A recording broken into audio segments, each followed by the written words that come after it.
Good morning, everybody. Hello there. Hi, Cath. Hi. How are you? Yeah, really well, thank you. How are you? I'm amazing. Thank you Good. so much for joining me today. You're very Um, welcome. for anybody who's watching, and for those who don't know Cath, and those who do catch us on the replay, today is International Women's Day. So congratulations and hello and happy International Women's Day to all the women out there. And to celebrate IWD, I wanted to bring on a female founder who's doing some amazing work. And I really wanted the opportunity to, one, spread the awareness and the love about the project and the social enterprise actually that Cath runs, but also to kind of interview you about your experience as a woman in business. So that's why Cath is here. And if anybody is watching, do give us some thumbs up and some reactions, but also please feel free to add comments into the comments box below so that if you have a question for Cath, I can ask her.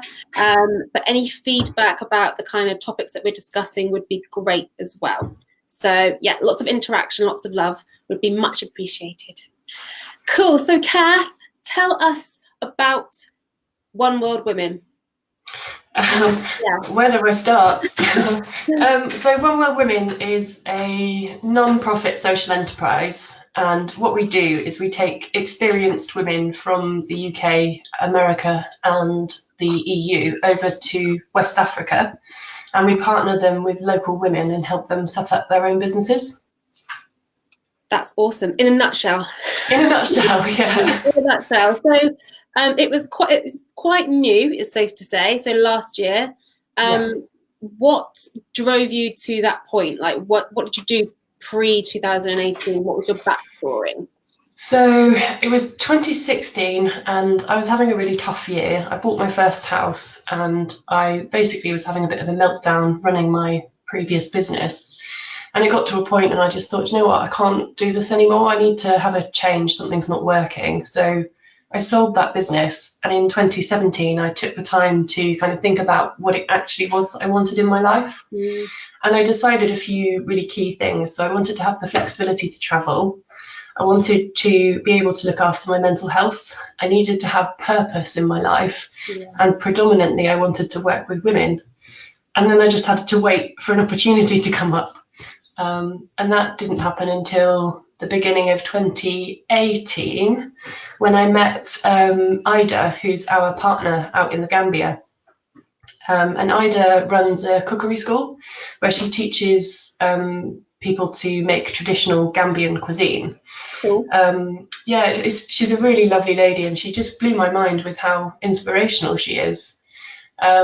So with the profit that she makes from her cookery business, she helps local women to set up their businesses and microloans money to them to help them do that. And, you know, for a country that's, you know, relatively quite poor, and for someone like her to use every last bit of time and money to do that, I was just, wow, this is amazing. That is amazing. So I said to her, you know, is there anything I can do to help? And she said, well, you can come back tomorrow and help coach the women if you like with your business experience. And I thought, I've got a flight tomorrow, I can't do that. So, and it just was playing on my mind for quite a while.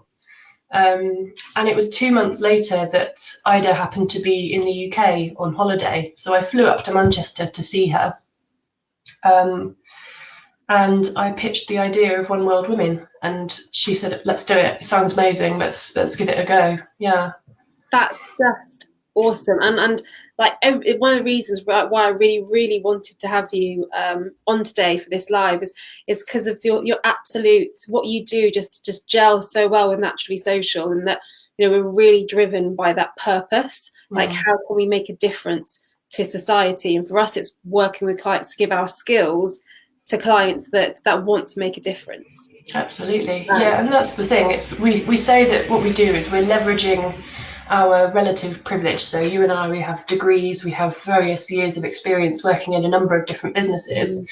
If we can leverage our skill set and give that to somebody who really needs it, then it's a win-win. It's an awesome experience to take part in, because it's incredibly fulfilling to genuinely help somebody that really needs your specific experience.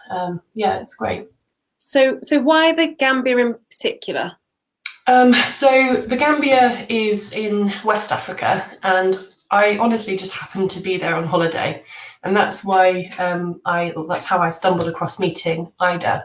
And actually, since then, I've done quite a bit of research about the African Union in total, Okay. and it's really interesting the stats that are coming out of it. So by 2050, 60% of the population in Africa, the whole of Africa, will be under the age of 25. Wow. Yeah, which is just bonkers. So what the African Union are saying is that in order to give those people the opportunity to eat and make money and, you know, contribute to the economy, we need businesses that are starting now in order to create job opportunities in the future. But then, so they're saying to the population now, build businesses, create enterprise, but then they're not giving as much support as they probably need. So it takes a lot of grassroots NGOs, charities doing work on the ground in Africa to actually make that vision happen. Wow. Yeah. That's pretty impressive. So, how often are you visiting there for a start? And what sort of skills are you looking for women to contribute? So at the moment, we're doing 2 trips a year to the Gambia. In the future, we're looking at going out to Malawi and Tanzania as well. Okay. So there will be at least 6 trips a year from next year. And the skills that we're looking for, generally speaking, everybody needs marketing and finance help. Yeah. And the reason for that is the younger generation of businesswomen, they understand that social media is a really great thing to have. Yeah. They follow people in the US and the UK, and they see them getting really high engagement, and they try to emulate that, but they don't quite understand the reasons why it's worked in the first place. So that's one kind of key skill that's needed. Yeah. And then the second thing is finance. So the women that we've spoken with in the past, they keep all of their money in one pot. So their business and personal money all lives together.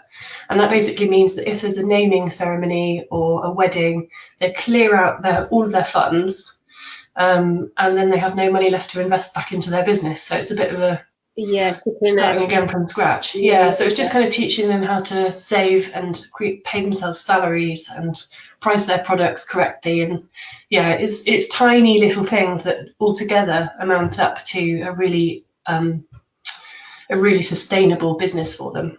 Absolutely, that's so key. Even those skills are needed in the UK, really. I know.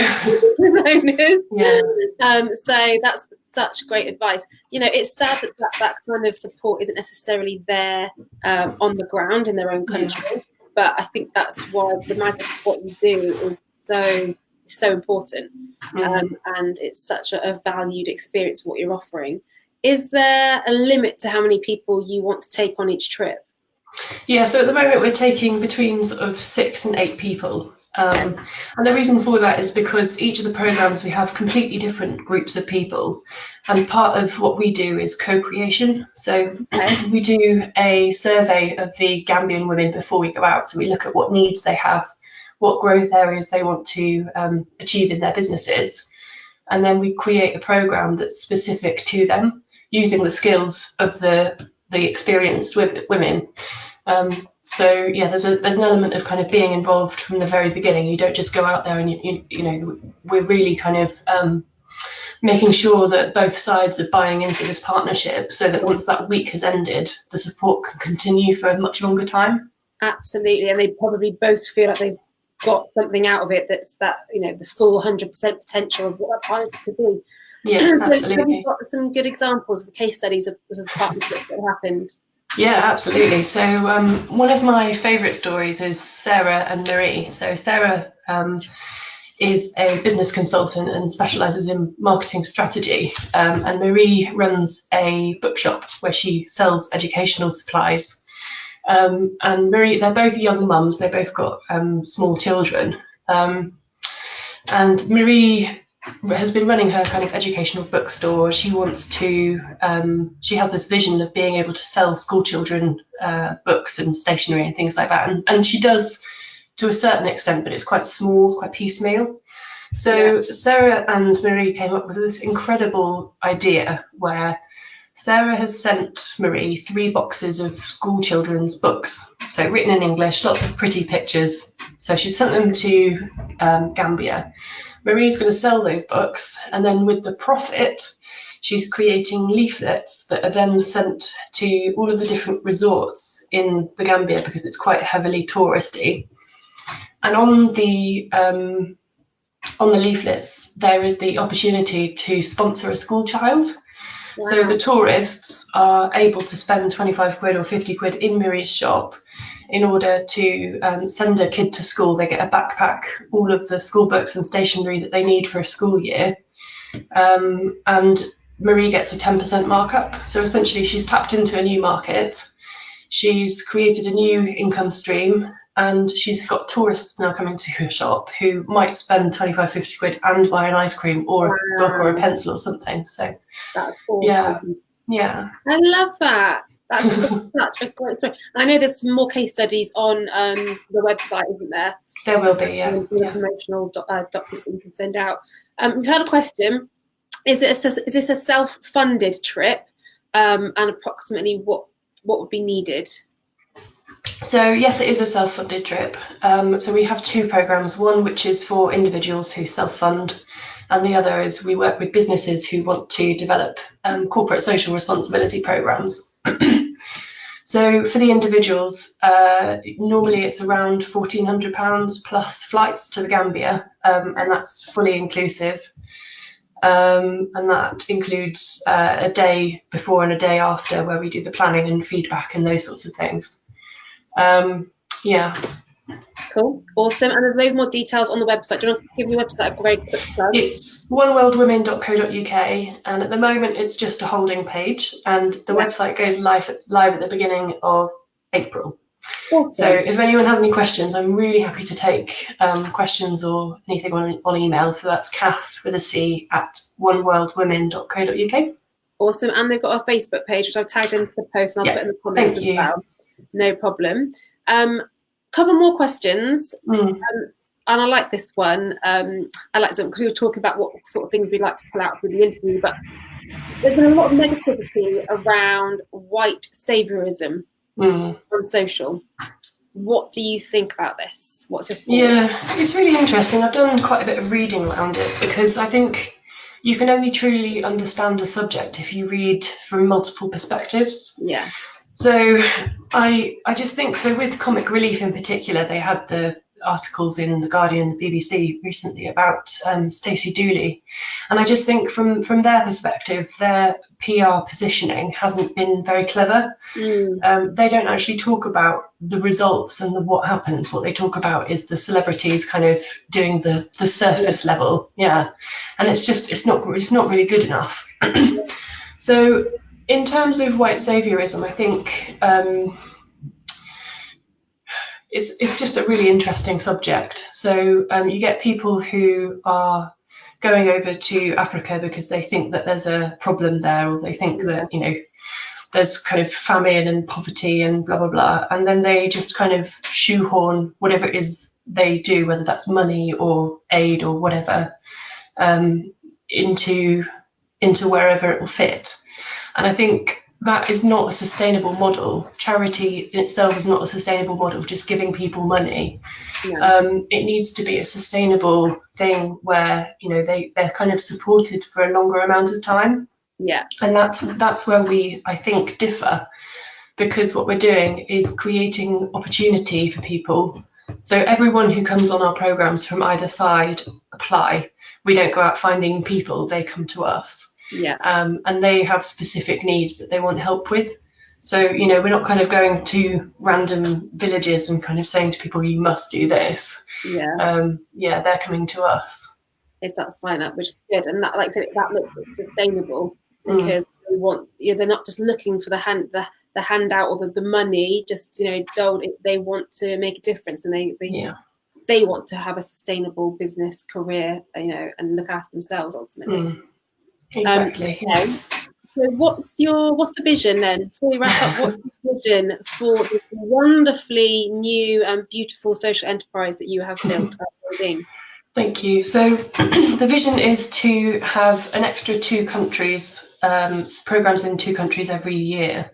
So that's a fairly achievable goal. And then in the future, I'd like to be running programs across 5 continents. Cool.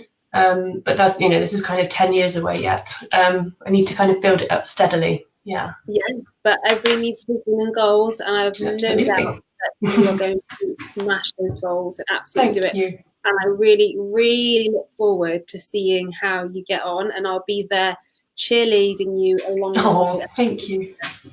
So, thank you so much for your time today. Thank you, Wonderful talking to you. Yeah, it's been a pleasure. Again in the bottom, but just one final plug from you. How can we get involved if we are interested in joining a One World Woman project? So follow us on social media. That will give you information about when dates are available. And then send me an email if you're interested, and let's have a chat.